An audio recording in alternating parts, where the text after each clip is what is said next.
12장 1절에서 8절까지의 말씀입니다.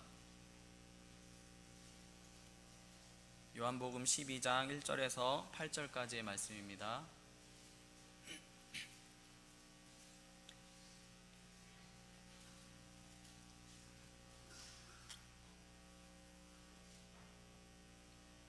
한 목소리로 합독하겠습니다. 유월절 엿새 전에 예수께서 베다니에 이르시니 이곳은 예수께서 죽은 자 가운데서 살리신 나사로가 있는 곳이라. 거기서 예수를 위하여 잔치할새 마르다는 일을 하고 나사로는 예수와 함께 앉은 자 중에 있더라. 마리아는 지극히 비싼 향유 곧 순전한 나드 한 근을 가져다가 예수의 발에 붓고 자기 머리털로 그의 발을 닦으니 향유 냄새가 집에 가득하더라. 제자 중 하나로서 예수를 잡아줄 가룟 유다가 말하되 이 향유를 어찌하여 300데나리온에 팔아 가난한 자들에게 주지 아니하였느냐 하니, 이렇게 말함은 가난한 자들을 생각함이 아니오 그는 도둑이라 돈꾀를 맞고 거기 넣는 것을 훔쳐 가미러라. 예수께서 이르시되 그를 가만두어 나의 장례할 날을 위하여 그것을 간직하게 하라. 가난한 자들은 항상 너희와 함께 있거니와 나는 항상 있지 아니하니라 하시니라. 아멘. 얼마 전 유럽에서 전쟁이 있었습니다. 긴장하지 않으셔도 될 것은 사람끼리 싸우는 전쟁이 아니라 가정의 전자제품을 놓고 싸우는 전쟁이었습니다. 독일에서 열린 세계 가전 전시회 IFA 2014에서입니다. 세계 가전 전시회에서는 각 기업마다 자신들의 신기술을 발표하고 새로운 전자제품을 전시합니다. 그리고 그것으로 바이어들을 유치하고 소비자에게 자사 제품을 어필하기도 하지요.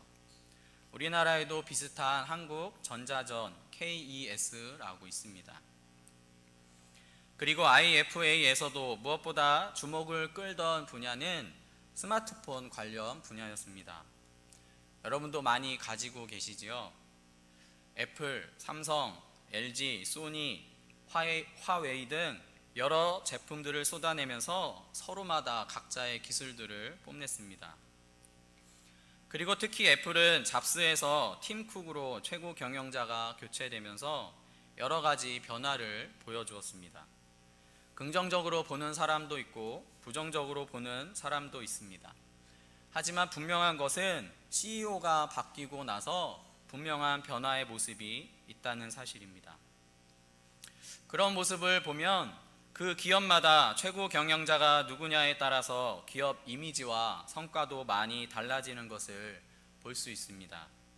애플의 잡스와 팀 쿡이 그렇고 마이크로소프트사의 빌 게이츠와 스티브 발머가 또한 그러했습니다. 지금은 스티브 발머 CEO가 커다란 성과를 내지 못해서 또 바뀌어 있는 것으로 알고 있습니다. 우리와 밀접한 잘 알고 있는 삼성도 삼성전자를 일으켜 세웠던 이건희 회장이 조만간 물러갈 것 같고 이재용 씨가 CEO가 될 것 같은데 그 결과가 어떨지에 대해서도 많은 귀추가 주목되고 있습니다. 이렇게 각 기업들마다 누가 최고 경영자이고 어떤 방향성과 지도를 발휘하느냐는 굉장히 중요합니다. 그래서 기업마다 실적에 따라서 CEO가 바뀌기도 여러 번이고 그에 따라서 결과도 많이 달라집니다.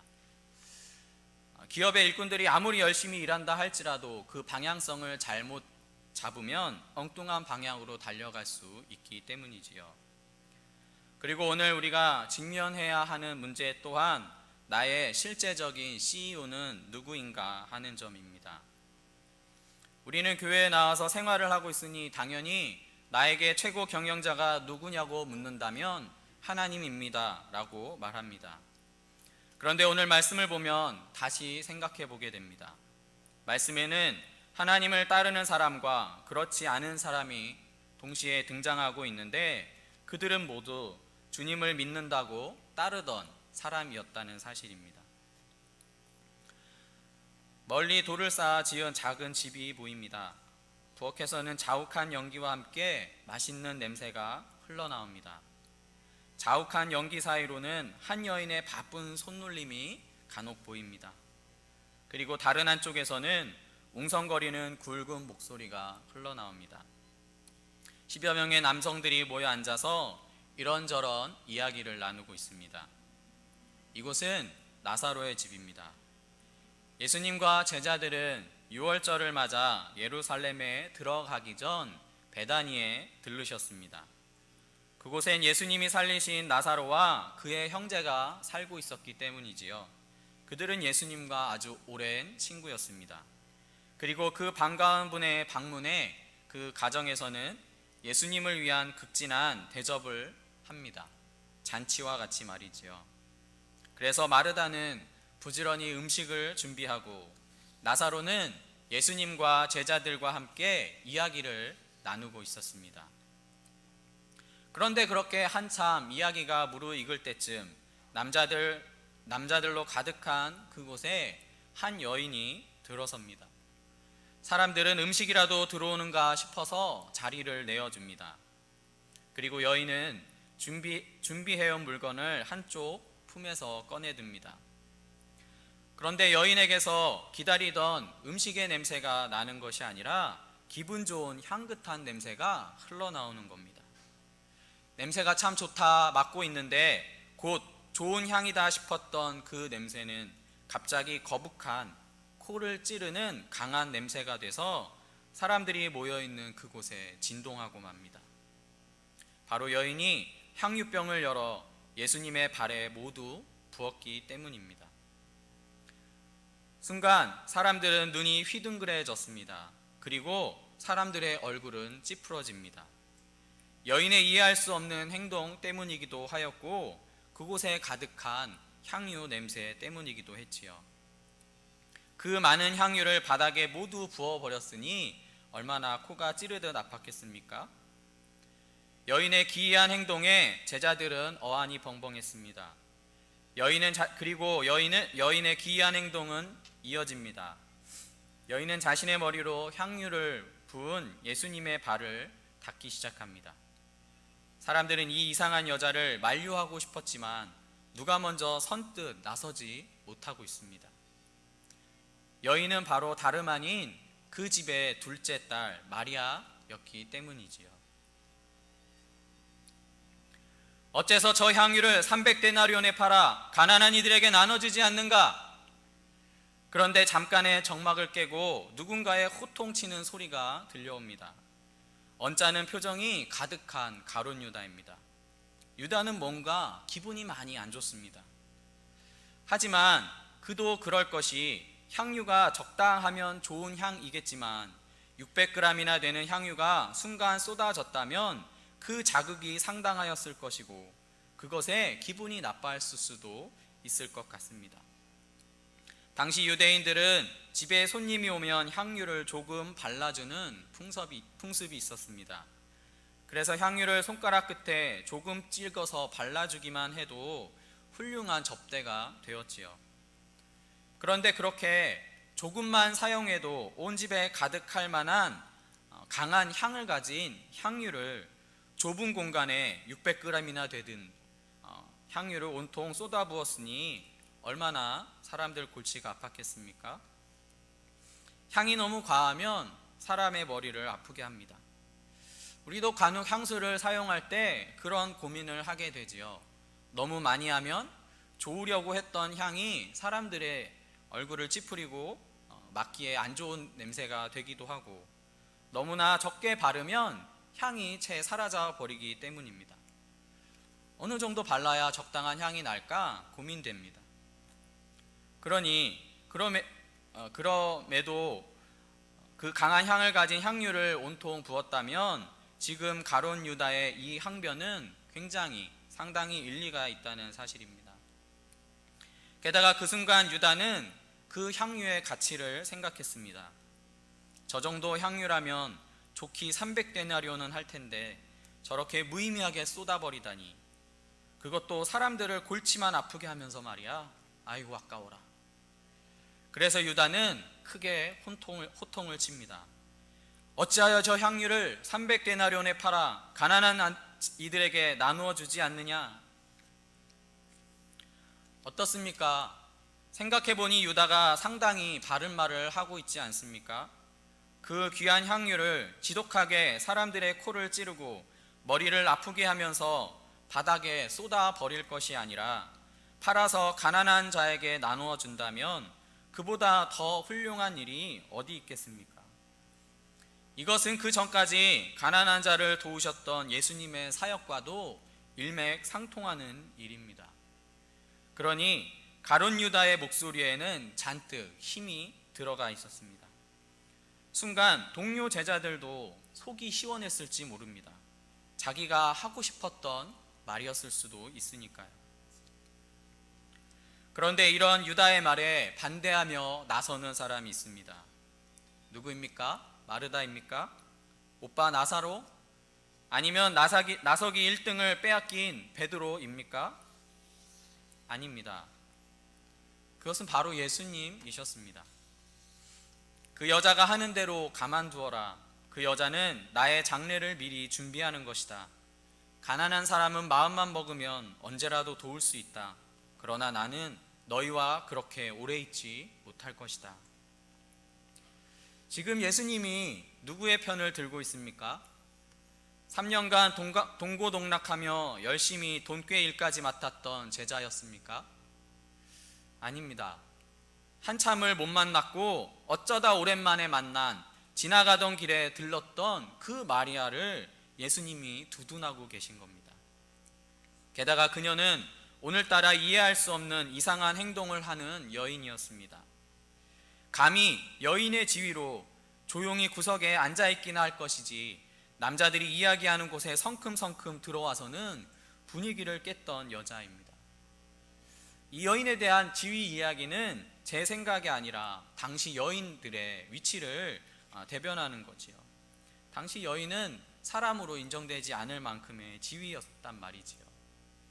그런데 그 여인이 지금 나서고 있는 겁니다. 반면에 제자들은 누구입니까? 예수님과 배고플 때 함께 굶고 힘들 때 같이 땀을 흘리고 욕먹을 때면 나서서 예수님을 보호했던 사람들이 바로 제자들 아닙니까? 게다가 그들은 많은 사람들 중에서도 특별히 예수님이 선택했던 12명이란 말입니다. 그런데 지금 이 한 여인 때문에 그들이 뒤로 밀리고 있습니다. 그리고는 예수님도 그들이 이해하지 못할 이야기를 하십니다. 나의 장례를 준비하는 것이라는 둥, 나는 너희와 오래 있지 않는다는 둥 말이지요. 제자들은 이해할 수 없었습니다. 여러분은 어떻습니까? 종교적으로 들어오던 가룟 유다는 나쁜 놈이고 여인의 행동은 이미 우리가 그 의미를 알고 있기 때문에 아무런 이상함 없이 생각 없이 말씀을 받아들이진 않았습니까? 하지만 실제 상황은 우리의 생각과 반대입니다. 예수님은 제자 유다의 말에 동의하셨어야 합니다. 그것이 이치에 맞기 때문이지요. 아니, 그렇지 않았다 할지라도 도의적으로도 그러셔야 하지 않았겠습니까? 가장 가까운 친구이고 일꾼이었고 제자였는데 말입니다. 그런데 주님은 일반적이고 이성적인 생각을 떠나 엉뚱한 행동을 한 여인을 칭찬하고 계십니다. 왜일까요? 이유는 오늘 말씀 6절에서 기록하고 있습니다. 이렇게 말함은 가난한 자들을 생각함이 아니오 그는 도둑이라 돈꾀를 맞고 거기 넣는 것을 훔쳐 가미러라. 유다는 힘껏 소리내어 외쳤지만 그 소리는 자신의 욕심에 빠져서 했던 행동에 불과하지 않았습니다. 유다는 사람들의 일을 생각하고 지극히 이성적이며 세속적이었단 말입니다. 반면에 마리아는 주님의 일을 생각하고 행동했던 겁니다. 지금 예수님의 반응은 세상적이고 육적이었던 유다와 영적이고 주님의 일을 우선시한 여인의 차이에서 바르게 해석될 수 있습니다. 이후에도 제자들은 예수님의 십자가 고난과 구속의 길을 알고는 주님을 오히려 막아서는 역할을 하지요. 자신이 따르던 주님이 무엇을 원하는지 알지 못하고 있었습니다. 하지만 마리아는 그 사실을 더 먼저 알고도 제자들과 같이 막아서기보다는 오히려 향유로 그 길을 돕고 예비하고 있음을 보게 됩니다. 주님은 바로 그 여인의 마리아의 영적인 시각과 준비된 마음이 좋았던 것이지요. 그 여인의 그 영적인 행동에 칭찬하셨던 겁니다. 그래서 같은 사건을 기록한 마가복음 14장 9절에서는 내가 진실로 너희에게 이르노니 온 천하에 어디서든지 복음이 전파되는 곳에는 이 여자가 행한 일도 말하여 그를 기억하리라 라고 말씀하고 있습니다. 이렇게 유다와 마리아는 너무도 상반되는 모습을 보입니다. 그런데 문제는 유다도 마리아도 그 당시 모두 성도였다는 사실입니다. 한 하나님을 믿으며 예배드리는 우리 안에도 두 부류의 모습이 있을 수 있다는 사실입니다. 그리고 주님은 그 무엇보다도 혈연과 지연 다른 것을 보는 것이 아니라 그 중에서도 믿음의 시각을 좋아하신다는 사실입니다. 영적인 시각을 우선하십니다. 마태복음 12장에선 이렇게 말합니다. 누구든지 하늘에 계신 내 아버지의 뜻대로 하는 자가 내 형제요 자매요 어머니이니라. 주님은 다른 것을 보지 않았습니다. 나와 더 친근했던 제자인지 오랜만에 만났던 마리아인지 다른 것을 보지 않습니다. 혈연도 지연도 주님께는 중요하지 않았습니다. 주님이 보셨던 것은 오직 그가 믿음의 시각을 가지고 있는가, 영적으로 바라보고 있는가 였습니다. 그렇다면 지금 나의 모습은 어떻습니까? 유다와 같이 이성적이고 현실적인 판단에 휩싸여 있지는 않습니까? 아니면 마리아와 같이 보기에는 조금 생뚱맞고 이해할 수는 없는 행동을 하지만, 그래서 안 좋은 소리도 듣곤 하지만 영적인 시각으로 믿음의 길을 우선하는 자입니까? 나는 믿음을 따라 성령의 인도하심을 따라 행동했던 기억이 언제입니까? 배운 대로 머리로 습관적으로 생활하고 있지는 않습니까? 우리는 모든 것을 내 생각대로 내가 바라는 대로 행동하고 그것에 명분이 필요할 때면 하나님을 찾고 있는 것은 아닙니까? 유다와 같이 하나님을 자기 욕심을 채우기 위한 명분으로 포장하고 있는 것처럼 말이죠. 교회 안에는 믿음의 시각과 상식의 이성적인 시각이 공존합니다. 하지만 점점 믿음의 길을 포기하고 성령의 사역을 잃어버리자 다수의 사람에 의해 상식과 이성이 교회에 자리 잡게 됐습니다. 그리고 그 현실을 우리는 오늘날 우리 한국교회의 부끄러운 모습 속에서 목격할 수 있습니다. 상식적이고 이성적인 일은 자연의 이치대로 하면 되기 때문에 기도하지 않아도 됩니다. 열심히만 하면 되겠지요. 그래서 점점 하나님과 멀어집니다. 그리고 나의 상식, 나의 이성만을 추구하다 보니 그 속에 나의 욕심도 추가되기 때문에 타락하기 쉽습니다. 점점 하나님과 멀어질 뿐입니다. 그래서 교회가 점점 영적인 야성을 잃어가고 힘을 잃고 있습니다. 하지만 교회는 상식이 아닙니다. 믿음입니다. 죽이 될 것 같고 멍청해 보여도 믿음으로 간구하는 곳이 바로 교회라는 사실입니다. 믿음으로 성령님을 의지할 때 하나님의 손길을 보게 됩니다. 이것은 영적인 것이기 때문에 교회는 더더욱 기도하고 매달려야만 하지요. 사람의 힘으로 할 수 없는 것이기에, 나의 원대로 할 수 없는 것이기에 하나님의 것을 구하려면 더욱더 기도하게 됩니다. 그렇다고 아무 생각 없이 무작정 신앙에만 달려 있으라는 말은 아닙니다. 하나님도 그렇게 일하시지는 않습니다. 철저하게 준비하고 이성의 기준을 잃지 않고 살아야 할 것입니다. 하지만 그럼에도 불구하고 우리의 견인차는 믿음이라는 사실, 성령님이어야 한다는 사실을 잊어서는 안 된다는 말씀입니다. CEO의 생각을 알지 못하는 일꾼은 승진하기 어렵습니다. 아무리 열심히 일해도 CEO와 다른 일을 하면 오히려 혼나겠지요. CEO의 마음을 읽지 못하는 일꾼은 사랑받기 어렵습니다. 사람 사이에서도 그렇다면 하나님께는 어떻겠습니까? 똑똑한 것 같으나 엉뚱한 유다가 되지 않아야 할 것입니다.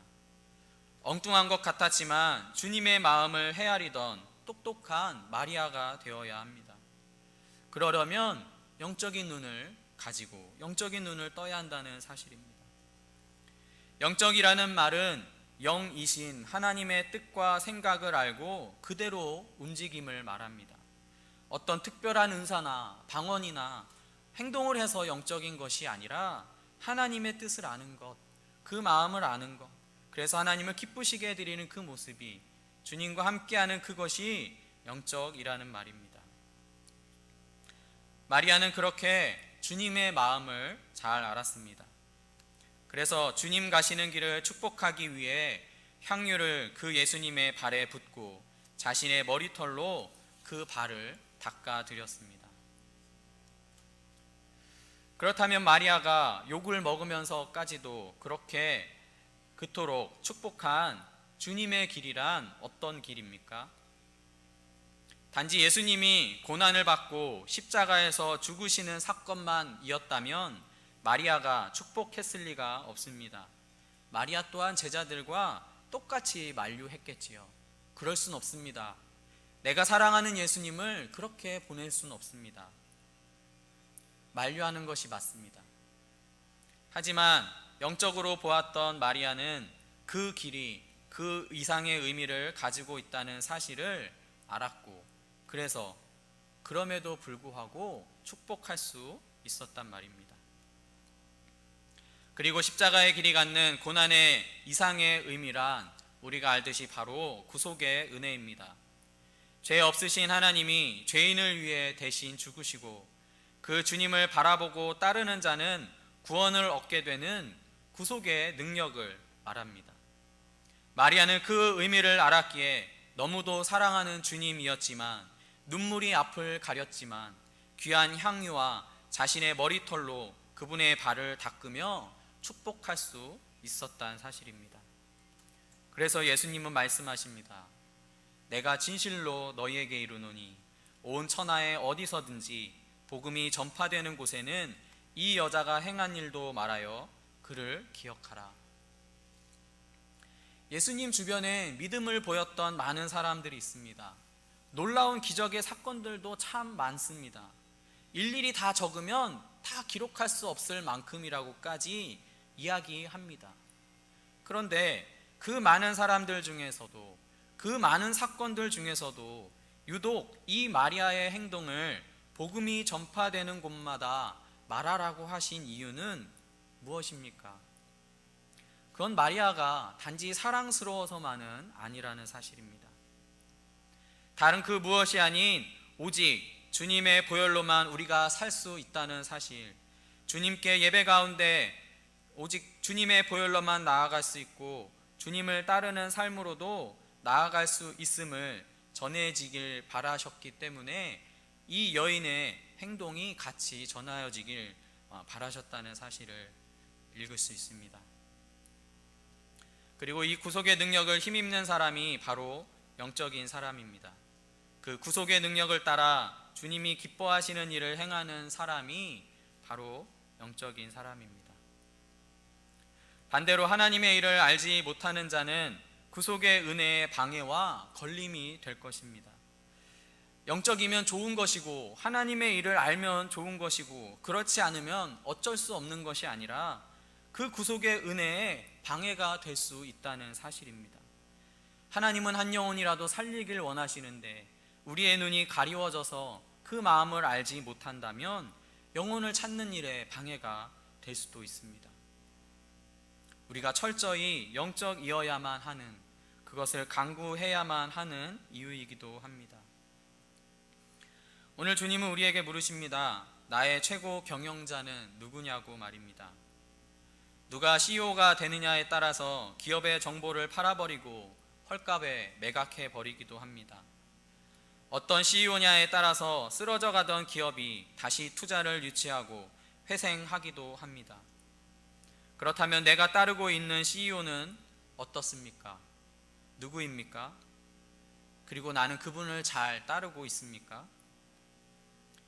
내가 유다와 같은 시각이라면 그것에서 벗어나 하나님이 주신 영의 눈을 뜨게 해달라고 기도할 수 있기를 바랍니다.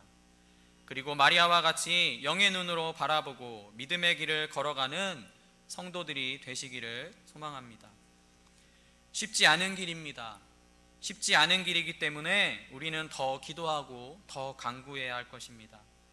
그리고 교회에서 상식보다 믿음이 하나님이 원하시는 방향으로 나아갈 수 있도록, 믿음이 왕성할 수 있도록 기도해야 할 것입니다. 그리고 이 일도 우리의 의지가 아닌 하나님이 이루어 가시도록 맡겨드려야 합니다.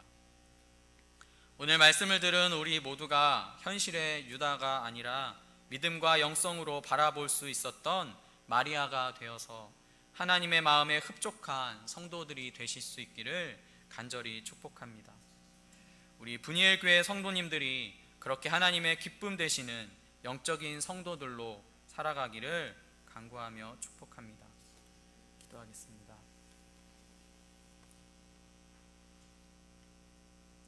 살아계신 하나님, 말씀 앞에 제 자신을 먼저 돌아봅니다. 아니, 이 말씀 앞에 우리 모두가 서야 할 줄 압니다. 난 하나님을 잘 따르고 있다고 경거망동할 것이 아니라 내가 정말 놓친 것은 없는지, 하나님의 마음을 실족해 아프게 해드린 것은 없는지 돌아보게 하시고, 그러나 그것으로 마음이 무거운 것이 아니라 그럼에도 불구하고 나를 사랑하시고 구속해 주신 주님의 은혜로 그 은혜의 풍성이 과여서 더 기뻐 뛰어놀며 주님을 향해 나아갈 수 있는 우리 모든 성도님들 되도록 인도하여 주시옵소서. 우리가 모이는 곳에는 오직 믿음의 시각만, 영적인 생각과 마음만 가득하여서 하나님이 원하시는 곳으로 나아가는 모든 성도님들 되게 하여 주시고, 우리의 삶 속에서도 그렇게 주님을 볼 수 있는 영의 눈을 갖도록 함께 하여 주시옵소서. 하나님의 열심히 우리 각 성도님들 가운데 역사하시고 주님께 더욱더 가까이 이끌어 주시기를 간절히 소망하고 축복하며 이 모든 것 살아계신 예수님 이름으로 기도드립니다.